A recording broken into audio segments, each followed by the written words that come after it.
Last month in December, when air travel is typically at its peak because of Christmas and New Year, a decision was taken to ramp up enrolment for DigiYatra. Now, DigiYatra, do remember, is owned not by the government but by a consortium of private and government airports. And it allows passengers to use their face as their boarding pass to zip through various checkpoints at an airport. Now, I will come to how this app functions and what are the various objectives in just a bit. But the ramp up at airports in December led to a barrage of complaints from passengers on social media who complained that private airport staff as well as CISF personnel were enrolling them for DigiYatra without their knowledge and consent.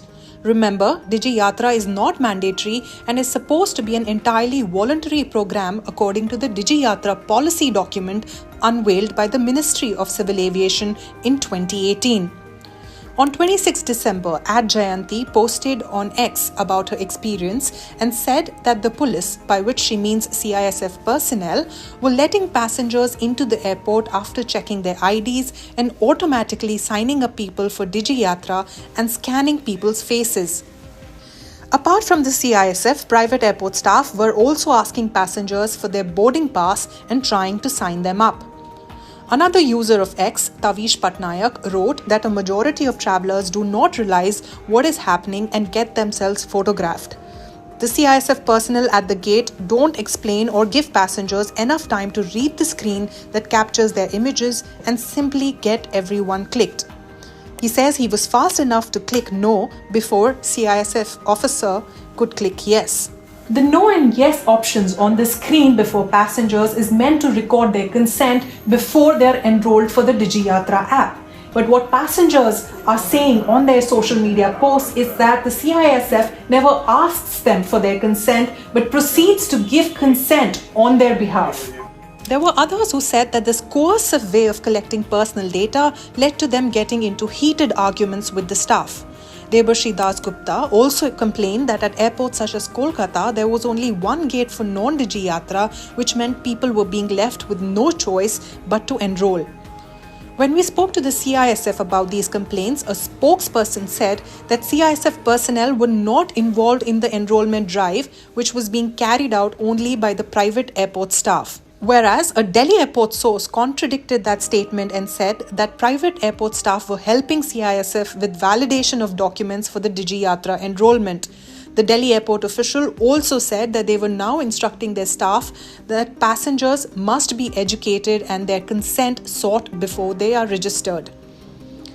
We also spoke to the CEO of DigiYatra, Suresh Khadakbhavi, who told me that registrations for DigiYatra were stepped up in December because passengers were expected to flock to airports in large numbers during the holiday season.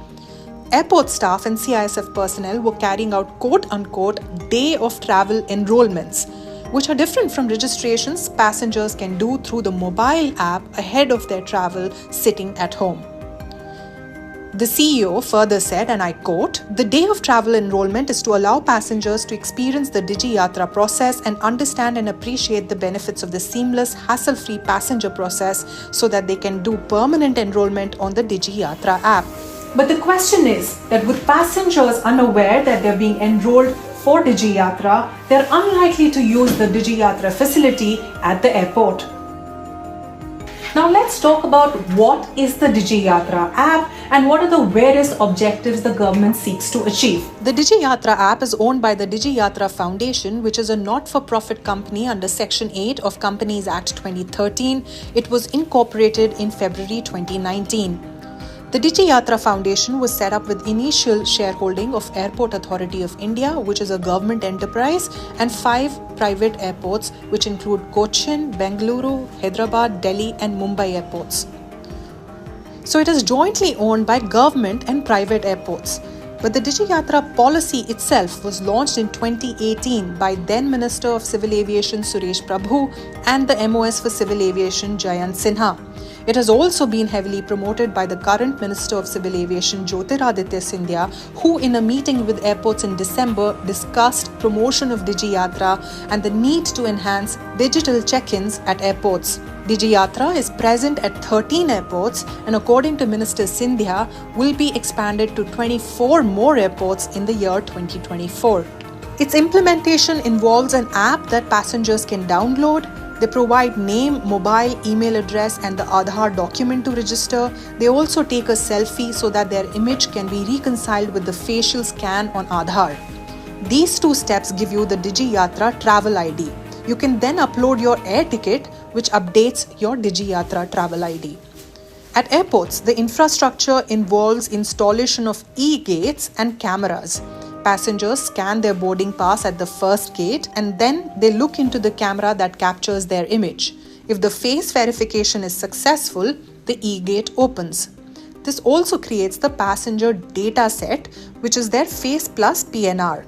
This face plus PNR is used as a single token at the remaining checkpoints so that passengers can just scan their face to cross them and there is no need to produce a boarding pass. So what are the objectives that the government seeks to achieve through DigiYatra? 1. The aim is to enhance passenger experience and provide a simple and easy experience to all air travelers. 2. With the app, the government also aims that airports will be able to achieve better passenger throughput or more number of passengers passing through and therefore improve passenger handling capacity of airports. Third, it is also hoped that the app will enable better airport efficiency, such as allowing airlines to track passengers who may not have reported at the gate for their flight. And lastly, it also aims to ensure better security, such as by ensuring that passengers can't exchange boarding passes and passengers do not board the wrong flight. So what are the various privacy concerns around the DigiYatra app? As far as data storage is concerned, according to Minister Scindia, there is no centralized storage of personally identifiable data. Data is encrypted and stored in a secure wallet on a passenger's mobile phone. Data is shared only between the passenger and the departure airport and is purged from the airport system within 24 hours of flight departure.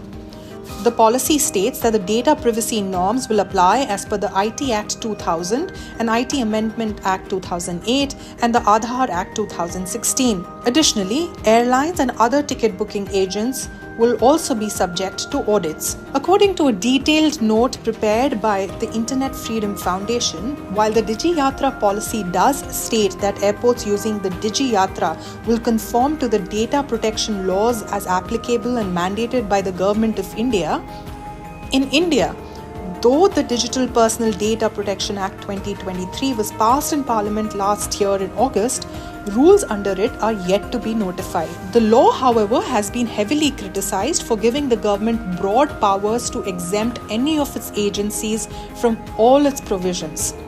The DigiYatra policy also provides that the biometric boarding system will have an ability to change the data purge settings based on security requirements on a need basis, and any security agency or other government agency may be given access to the passenger data based on the current existing protocols prevalent at that time.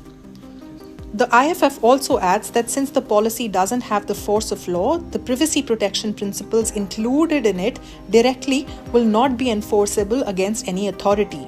Further, according to the DigiYatra website, the data can also be used to provide value-added services after receiving consent from the user. Data can also be used for the following, such as improvement of products or services, contact for survey of feedback which may be done using email or mail, for marketing campaigns, and to comply with laws and regulations of Government of India. The IFF note adds that it is not clear whether consent will be taken for using data for these purposes and whether individuals can opt out of such processing. Finally, the data collected for the purpose of verification of identity at the airport may also be shared with DigiYatra employees, advisors, agents, and third parties.